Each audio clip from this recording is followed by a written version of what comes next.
read the book. It is Love and Virtue by Diana Reid. It's a quick read. It's set in an Australian. Hello to boys, girls, and all the swells.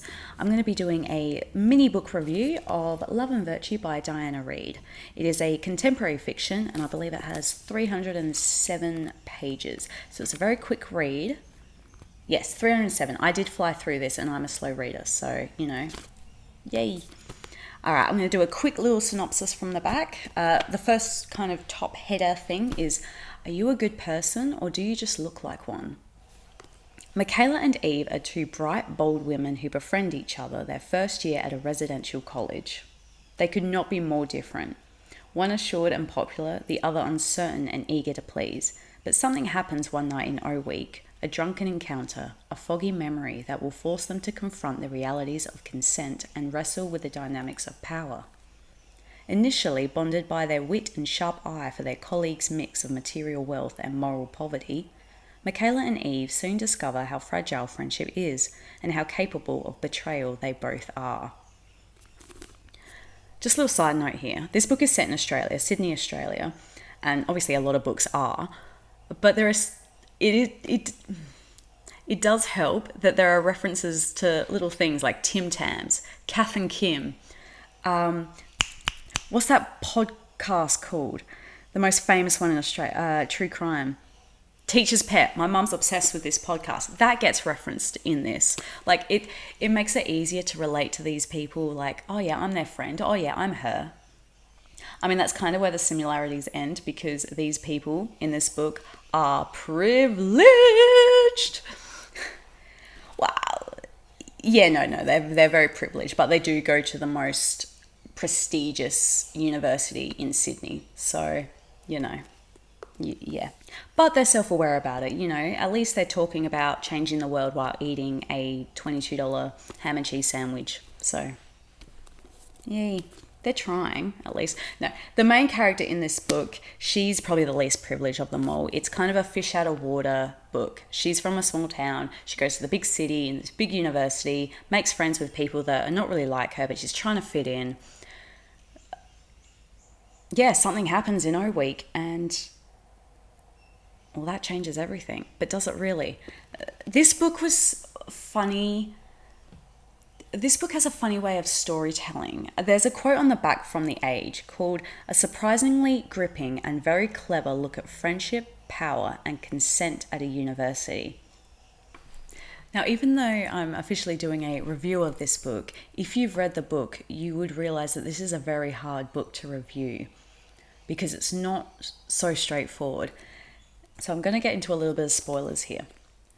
Okay, so I was reading this book, and from the back, I'm assuming something happens in O Week. It mentions alcohol, a drunken encounter, O Week, it's at university, and it mentions the dynamics of power, the realities of consent. I think we can read between the lines of what happens. But I'm reading the book, and nothing happens. It's like, okay. That was like, it's been O Week and nothing has happened. Where's this? I kind of assumed this thing was going to happen. And it didn't until, I think it was either a few weeks later, at most a few months later, but I think it was a few weeks later. A couple of guys, a couple of girls are, having a party and they're playing Never Have I Ever. That's when some things get revealed. And some more things get revealed and more things revealed. Yeah, we don't remember what happened in O Week because we were so blind drunk to remember what happened in O Week. Now, I'm getting shivers just thinking about it. The way it's kind of revealed in this book is bit by bit, which I always like. However,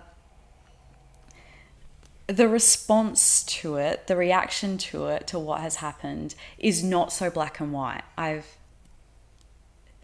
It's not so black and white. And I like that, but I'm also a bit confused by it. It's very hard to give it a rating or a review because I myself obviously have opinions on this matter. However, the character in this book has differing opinions, and rightfully so. They're not wrong. They're not right. It's opinion. Duh. but it's very hard. Yeah, I don't know how to talk more about that without spilling spoilers. It's very strange. Just people's reaction, the character's reaction to some things that are revealed. Yeah. There are relationships in this book as well that are completely problematic that aren't brought up, which is, I mean, obviously it is brought up. I'm sorry, it is brought up. But it's not as severe as what I would think it would be in reality. There's a certain relationship that's a big part of the book, and it's not really a controversial subject in the book. Like it is, but it's not. To me, it would be, but other things are.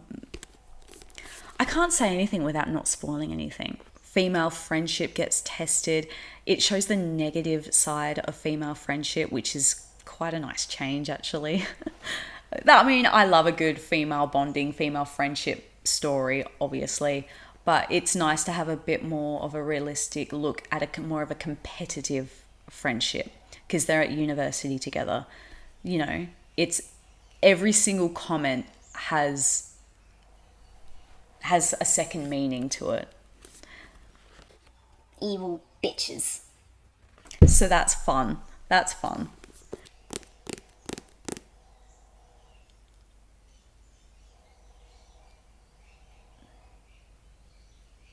Anyway, female friendship, relationships, drama, university, live in, college, campus. That's always a fun trope.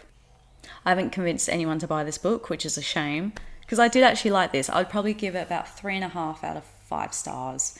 It actually grows with me the further I've gone from reading it. It's actually, the more I think about it, the more I like it.